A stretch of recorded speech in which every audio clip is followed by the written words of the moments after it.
So after dealing with Aries, we now move on to the sign of Taurus, where we now will start to set a foundation.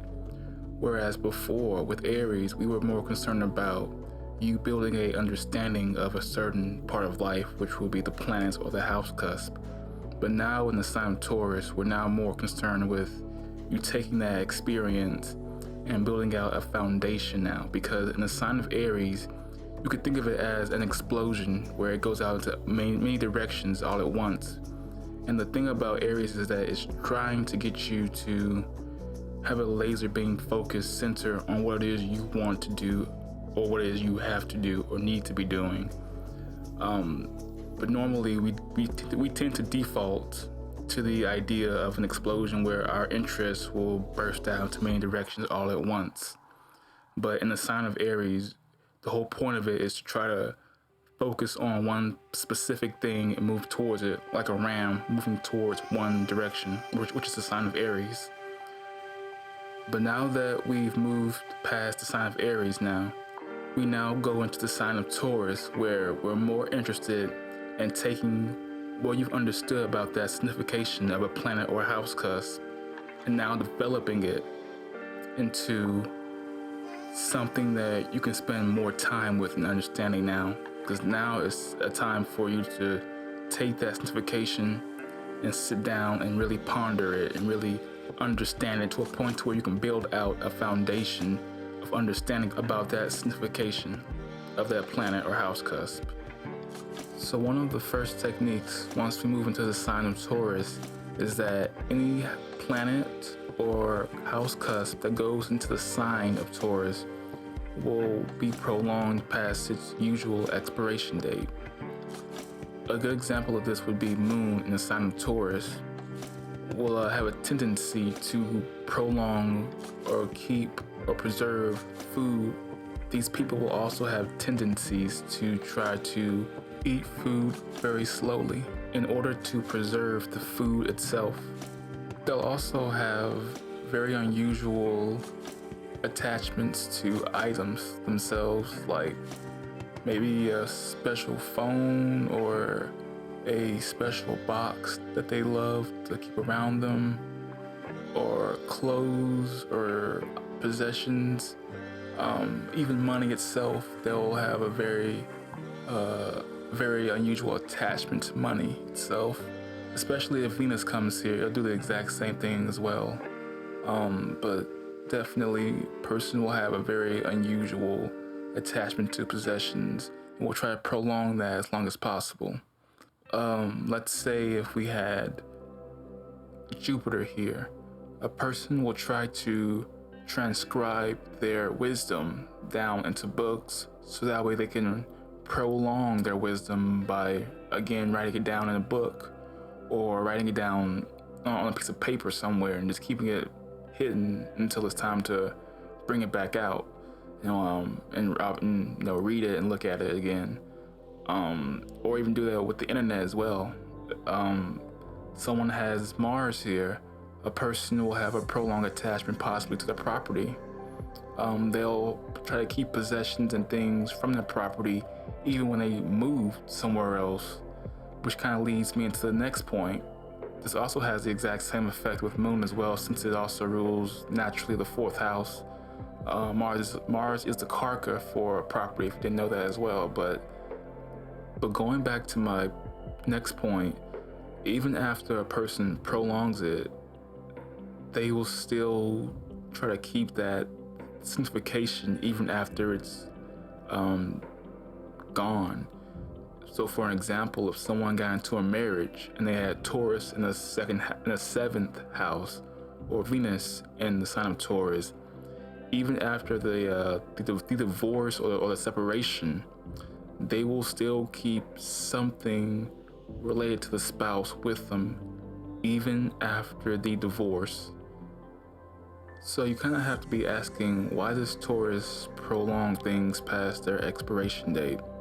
And the answer is pretty simple, in the fact that looking back at Aries, the whole point of Aries was to try to give a person a good understanding of what the planet Mercury, Venus, Sun, Moon, Mars, Jupiter, what all these planets meant. It was trying to give you an understanding of what these planets meant. But when we go into the sign of Taurus, we're more so interested in trying to build out a foundation and to truly know what these planets mean. Because as before with Aries, it was just really giving you a lot of tests with these planets to figure out, how to actually get into a relationship, how to actually use your money properly, how to actually find a guru or a teacher that can actually help you out. But now that we're in the sign of Taurus, we're now going to have to sit down and really learn that planet itself, because before you were just given a lot of tests over and over again, but now in the sign of Taurus, person will only get maybe a few tests concerning that planet, because the whole point of it is to really just have you sit down and really understand what that planet means now. But the second technique of Taurus is that it's not really a huge secret, but Taurus will give a person resources concerning that planet or house cusp. It should be pretty easy to understand that if you have Saturn in the sign of Taurus, a person will be given a job because they have to build out that foundation of understanding how to actually understand what a job is and how to actually do work. 'Cause before, you were just given a lot of opportunities to do work, but now you have to sit down and understand what it really means to be a servant, and what it really means to actually go to work and really work for something really hard.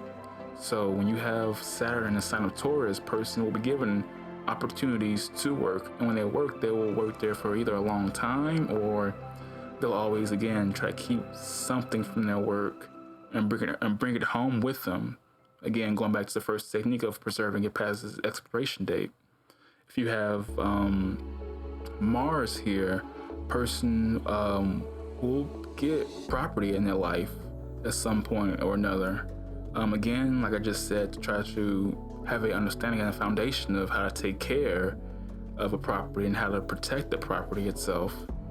And the last technique is whatever planet or house cusp goes into the sign of Taurus, that person will have a great foundation of that planet or house cusp. So again, if Mars were to come in here, a person will have a great idea of how to put their energy towards something and actually keep it there for a very long time, because again, this is Taurus, so a person will have to do it naturally for a very long time anyway. But in the sign of Taurus, a person will have a great foundation of how to go about putting their energy into something in a more proper, more efficient way. If someone were to have, let's say, Mercury in the sign of Taurus, a person will have a great foundation when it comes to dealing with their education. Young people, they'll tend to have or tend to keep things from their childhood onto their adulthood, because again, of the second technique or the first technique of preservation.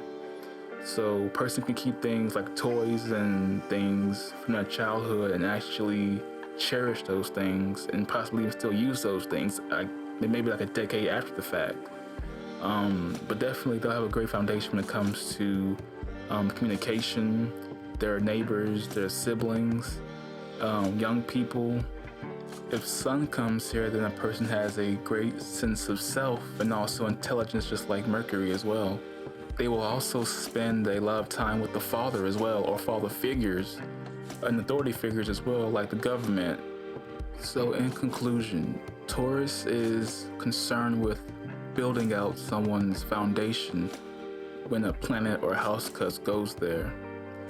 And the three techniques that I just talked about were how Taurus will preserve something past its expiration date, how Taurus will give a person resources concerning that planet or house cusp, and also how any planet that goes into the sign of Taurus will also have a great foundation. If you enjoyed the video, please like and comment, and until next time, bye guys.